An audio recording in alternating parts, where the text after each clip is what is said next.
अस्सलाम वालेकुम friends, welcome back to my channel. उम्मीद करती हूँ आप सब खैरियत से होंगे और अपने अपने घरों में मज़े से होंगे। तो आज मैं आपके साथ अपनी गार्लिक नान की रेसिपी शेयर कर रही हूँ। आप बकरा ईद पे ज़रूर बनाइएगा, इंशाल्लाह आपको और आपकी फ़ैमिली को ज़रूर ये रेसिपी ज़रूर पसंद आएगी। इसके लिए मैंने क्या किया था, 4 कप मैदा लिया था और मैंने बाउल में मैदा डालने से पहले इसको अच्छी तरह छान लिया था। जैसे कि आपको पता है मानसून का महीना है तो मैदे के अंदर लम्स या फिर आपको पता है कीड़े वगैरह डल जाते हैं, तो इसलिए बेकिंग करते हुए मैदे को छानना ज़रूरी होता है। इसलिए मैंने पहले इसको छान लिया था अच्छी तरह।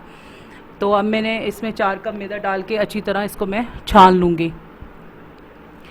अब मैं यहाँ पे मैदे को छान रही हूँ और ये देखें मैंने इसको अच्छी तरह स्टिफ कर लिया है। इसके बाद जैसे कि मैंने आपको बताया था ये गार्लिक नान है, तो गार्लिक लहसुन आपने एक लेना है, एक जवा लेना है, तो उसको बारीक बारीक काट लें तो वो तकरीबन आपका 1 चाय का चम्मच बन जाएगा। प्लीज़ इसको मोटा मत काटिएगा वरना ये आपके मुंह के अंदर आएगा और वो आपको अच्छा नहीं लगेगा। यहाँ पे या तो आप इसको चॉप कर लें या फिर आप पिसा हुआ लहसुन ले लें। तो ये तकरीबन 1 टीस्पून मैंने इसमें डाल दिया था और यहाँ पर मैं 1 खाने का चम्मच चीनी डाल रही हूँ और इसके बाद मैं इसके अंदर नमक डालूँगी 1 चाय का चम्मच।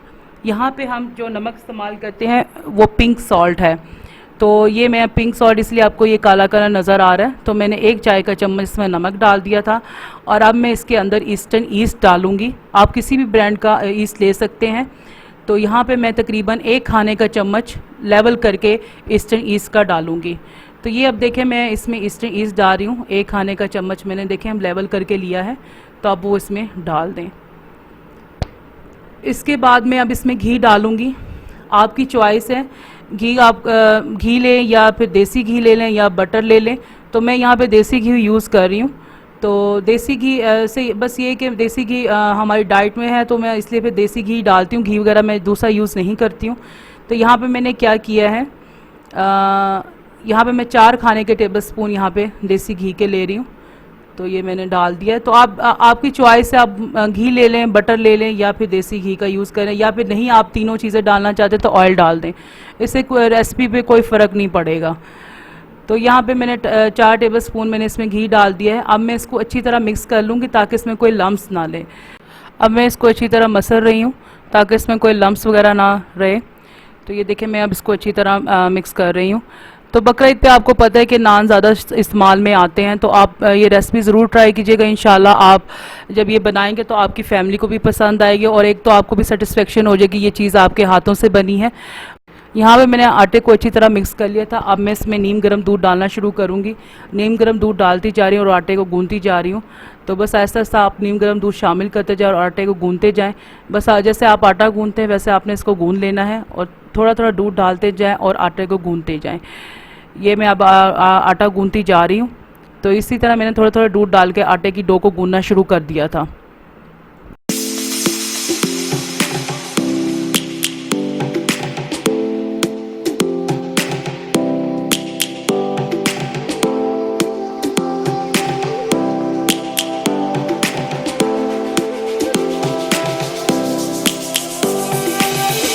Lions roaring in the morning sun, searching for a longer day.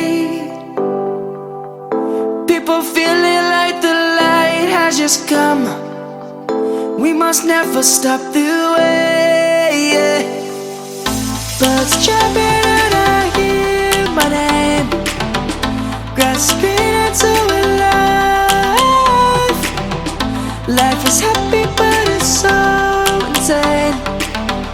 We must merely make a start.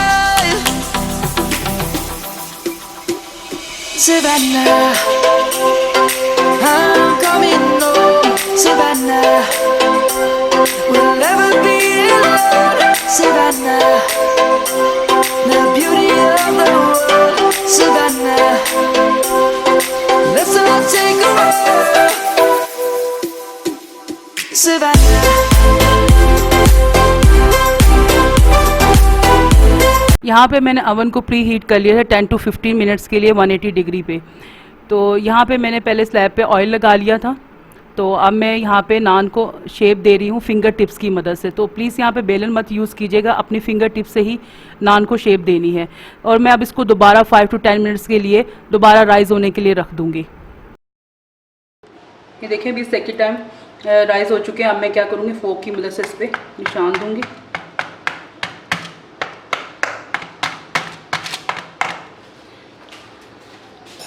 अब मैंने एक मिक्सचर बनाया था जिसमें 1 टीस्पून मैंने इसमें क्या किया था, लहसुन लिया था, और फिर 1 टेबलस्पून मैंने इसमें बारीक कटा हुआ धनिया लिया था, और फिर 2 चम्मच मैंने इसमें 2 खाने के चम्मच इसमें मैंने बटर मिक्स किया था। फिर ये मैंने मिक्सचर बना लिया। अब मैं ये मिक्सचर इसके ऊपर लगा रही हूँ।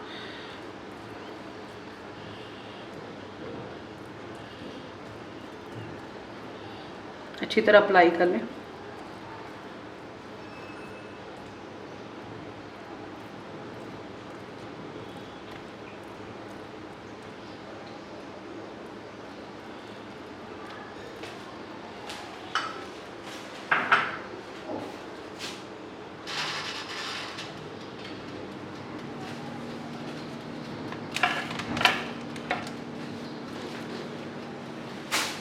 ये देखिए मैं डाल रही हूँ।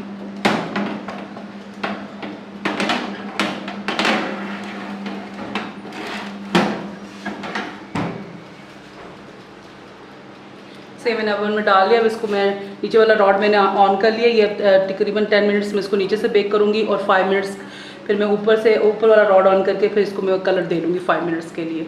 तो ये हमारे मज़ेदार गार्लिक नान तैयार हो जाएंगे। रिजल्ट दिखाने के लिए पहला बैच नान का डाल दिया था। तो ये अब देखें बेक हो चुके हैं। पहले मैंने क्या किया था, नीचे वाला रॉड ऑन किया था 10 मिनट्स के लिए, तो बेक हो गए थे। फिर अब मैं इसको कलर देने के लिए 5 मिनट्स के लिए ऊपर वाला रॉड ऑन कर दे। ये देखें अब नज़र आ रहा होगा आपको। बस ये 5 मिनट्स के बाद इस पर कलर आ जाएगा, तो फिर हम इसको निकाल लेंगे। तो फिर मैं आपको दिखाती हूँ, 5 मिनट्स बाद आपको मैं दिखाती हूँ।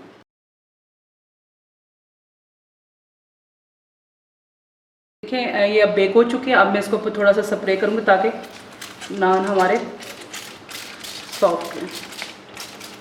बस ये देखें अब मैं कितना खूबसूरत कलर आया है। ये देखें नीचे से भी कितना अच्छा इसका कलर आया है, और ये देखें ऊपर से भी। ये हमारे गार्लिक नान तैयार है। तो अब मैं आपको दूसरा बैच दिखाती हूँ। ये देखिए कितना खूबसूरत कलर आया। ये देखिए दूसरा बैच भी तैयार हो गया। मैं अब इसको स्प्रे कर रही हूँ।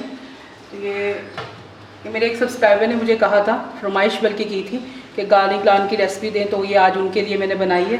तो अगर वो देख रही हैं तो प्लीज़ ये रेसिपी ज़रूर फॉलो कीजिएगा, और प्लीज़ मेरी वीडियोस को ज़्यादा से ज़्यादा लाइक और शेयर कीजिएगा। अगर आपको मेरी वीडियोस अच्छी लगती तो प्लीज़ कमेंट बॉक्स में मुझे लिख के ज़रूर बताया करें। देखो कि तैयार हो चुके हैं। तो ये मैं आपको तोड़ के दिखाती हूँ। देखें कितने सॉफ्ट बने हैं। ये देखें। तो प्लीज़ ये रेसिपी बकरा ईद पे ज़रूर ट्राई कीजिएगा, और मेरी वीडियो को ज़्यादा से ज़्यादा लाइक एंड शेयर कीजिएगा। तो इस टाइम आपसे इजाज़त चाहूँगी। अल्लाह हाफ़िज़।